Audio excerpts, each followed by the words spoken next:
Good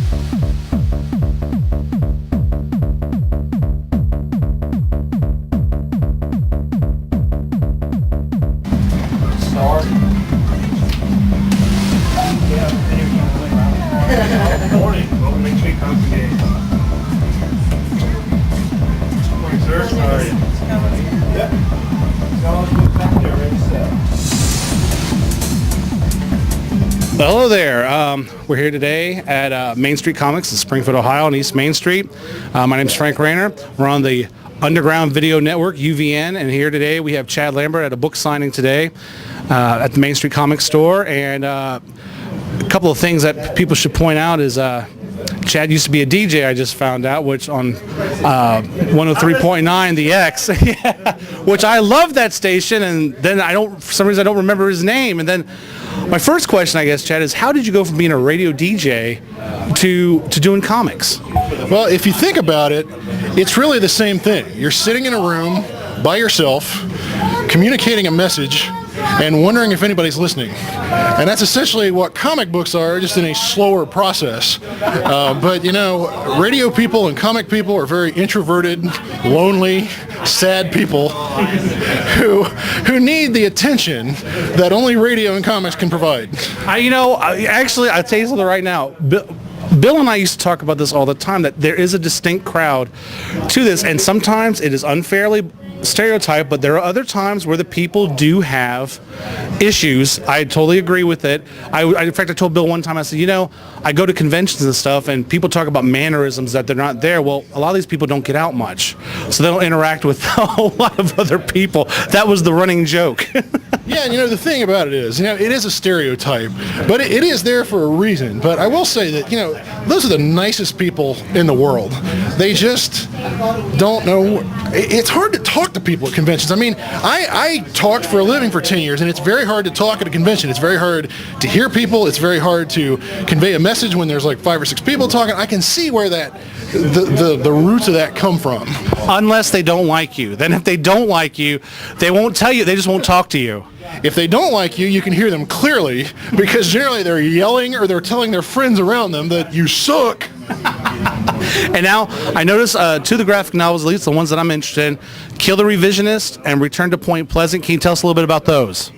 Yeah, those are projects I've been working on for probably about 3 or 4 years of the time I've been doing comics. The Revisionist was based on short stories I did in a anthology called Digital Webbing Presents that was around 2003, 2008. So this was a chance to kind of like bring the whole thing in and tell one coherent story beginning to end that I wanted to tell under one cover. Return to Point Pleasant is a little pet project I've been working on for about 7 years. That's a culmination of all of the Mothman comics I've been doing, either self-published or with Ape Entertainment, all collected together and all in one coherent narrative. So, what type of genre would you set it in? I would say Mothman would be your psychological horror.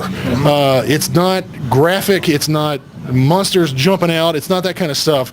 It's a kind of a study of the paranormal history of the Mothman and the town of Point Pleasant, West Virginia. And it's interesting because years ago I'd met Vincent Price at a lecture, and he was talking about the state of horror today, that one of the things he was worried about was there was too much special effects, too much graphics, and it was actually taking away from a lot of the suspense and the horror. And it sounds like that's one of the points that you made out, where instead of just showing it, people have to think about it. I think that's a good thing. Yeah, and I mean, Mothman definitely lends itself to that, because there were sightings, but there were so few sightings. So I took the approach of, if Mothman's going to be in the book, well, let's just have him in there for a couple panels. Let the whole thing be suspense. What is this? And when he's in the book, let's have him look different each time, so there's no clear interpretation, because let's face it, the police reports weren't clear and varied, and there's different stories in and out of the folklore. So that's what I wanted to do, is tell the story more from the perspective of the town and how the town has had to deal with this, as opposed to a monster story. Now, with you breaking into the independent comic, what's the word I'm looking for, regime, how would you compare the independent scene compared to when you were collecting or you're into comics 10 to 15 years ago? Well, I think a lot of people in the 90s assumed that the independent scene was Image and was Valiant and at some point even Dark Horse prior to, the Star Wars licenses and all that stuff. But, there was an underground there even when that stuff became prevalent and successful and gigantic.